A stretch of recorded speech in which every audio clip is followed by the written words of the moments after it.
Well, James, welcome to the show. Obviously using an extremely funky piece of kit to record the sound on. Obviously you understand we only have 5 minutes, we need to be relatively brief. And if that's all good with you, if you want to count me down from 3, 2, 1, and I'll start the clock. Sure thing. 3, 2, 1, let's go. We are off. So I'm going to start with the pretty obvious. Although it was quite a while ago, and whilst I respect it massively, what on earth made you want to go homeless for 8 days over Christmas? I don't know.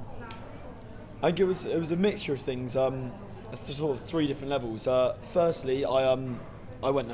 I worked with the homeless the year before last, and I always struggled to think, why do I give charity to people in this country when I can be so much more effective giving money to charity in other countries?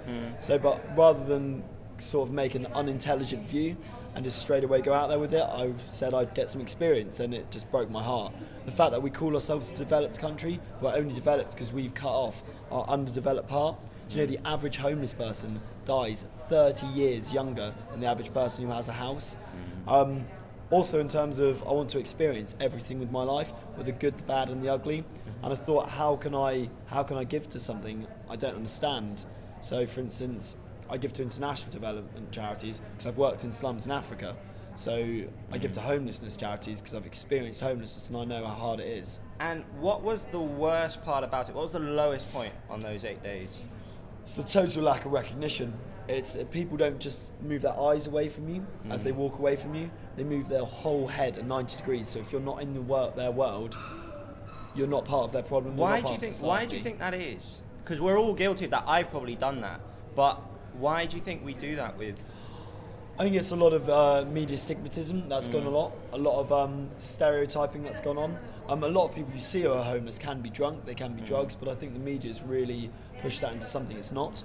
If you look at most homeless people, actually they say themselves out of the way because of fear of persecution. Right. But the loneliness is hard, and the dehumanisation, it really hits you. This might seem like a strange question, but was there any happy moments during the 8 days, or what? Was there any sense of a community, or was it just? No. Well, I think as a homeless person, you're out there on your own. I mean, I did approach some other homeless people who told me to go away because relationships on the streets are forged through years. I could be anybody going to take their stuff. I mean, people cut open each other's sleeping bags and take it out. Not the homeless people to each other, but a different community. And then also you've got it's just a lack of trust in the community. Can you prepare for something like that? Yeah, you can have a good breakfast and that's about it. Really? I think I was. There's not much you can do, and I think also to prepare for something. I mean, people on the streets don't get a chance to prepare to be homeless, so I wanted an authentic experience as possible. So, is it the most memorable thing that you've done for charity?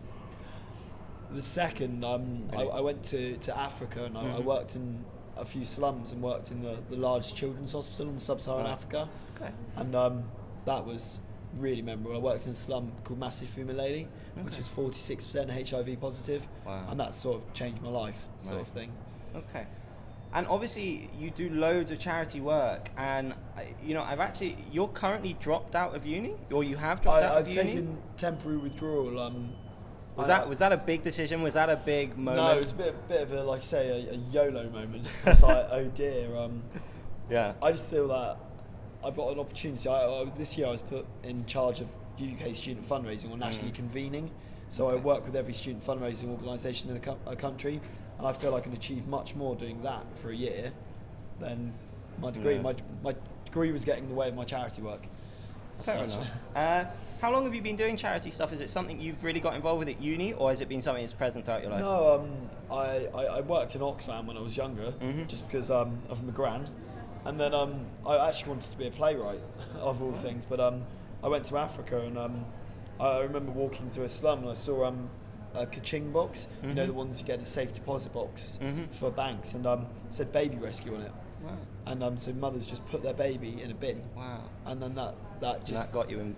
I don't think you get lots of kids who go on gap years, but then they talk about the experience they had, but then they don't do anything about it, and I find it a bit shallow and a bit, I don't know, maybe a bit self-indulging. That was James Beavis' 5-minute interview with WTV. He appeared in order to promote Red Nose Day, which happens tomorrow.